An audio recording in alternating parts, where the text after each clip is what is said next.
The good news is that both in Sierra Leone and in Guinea, the cases are confined to a relatively small number of districts or prefectures. So it allows us collectively, government, NGOs, engage at a local level with communities to first and foremost understand what are your needs, what are your problems, how can we help you, how do we collectively drive Ebola out of your communities and out of your lives and out of West Africa.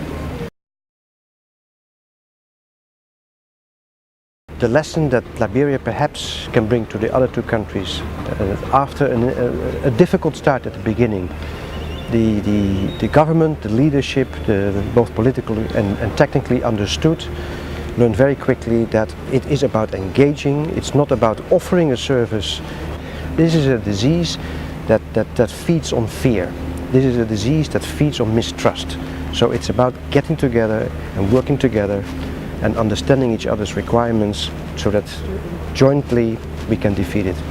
They see this strange disease, they see strangers coming into their life, they see all these problems, they see that they have to change their practices. It's not easy. So for them to understand what is required, you need a bit of time, you need to engage with them, you need to talk to them, you need to listen to them. It's not over for Liberia. And actually the President herself, even at the celebrations last Monday, was very clear. It's not over for Liberia until it's over for the region, when it's over in all countries affected. So, what the President of Liberia pledged was for Liberia to stand shoulder to shoulder with its neighbors until it's over in the entire region. And then it's really time to celebrate.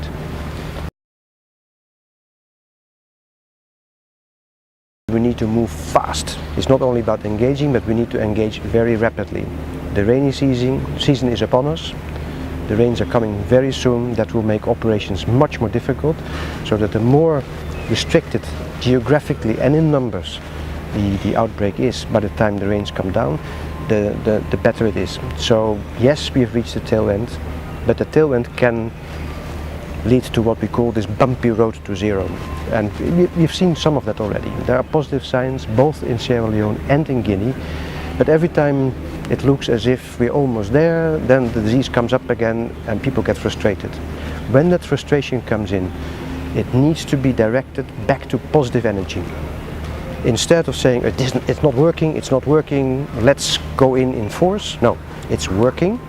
It's just stay the course, give total attention to it, and put all the resources where it is really required at the community level, not even at the prefecture level, not even at district level, but below, at the village, with the people, and that's where the virus will be defeated.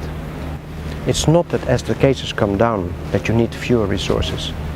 You need plenty of resources, it's just that you need slightly different resources. Yeah? It's no longer the time of the large number of healthcare providers in Ebola treatment units, but it's now time for social engagement, for anthropologists, for social mobilizers, for active case finding, for surveillance. So it's a much more technical response. We need qualified people, we need people who understand the language, people who understand the culture, and we need them in the deep field.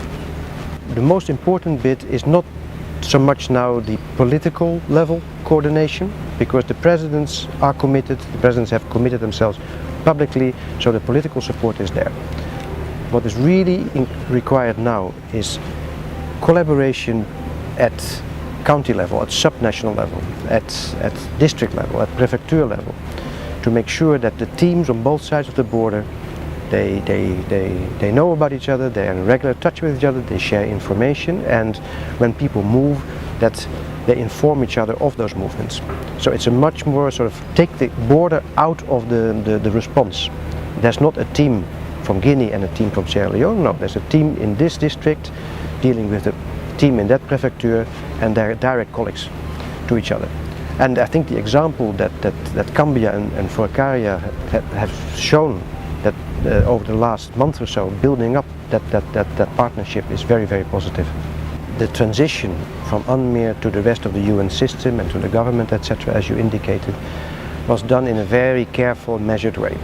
So the various functions, including the leadership function, the coordination function that you referred to, have been handed over in due process with proper triggers.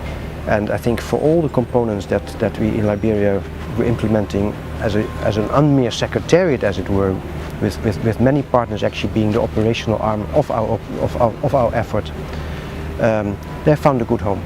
And I am confident that the UN system in general and the resident coordinator in particular are more than ready to take over this responsibility.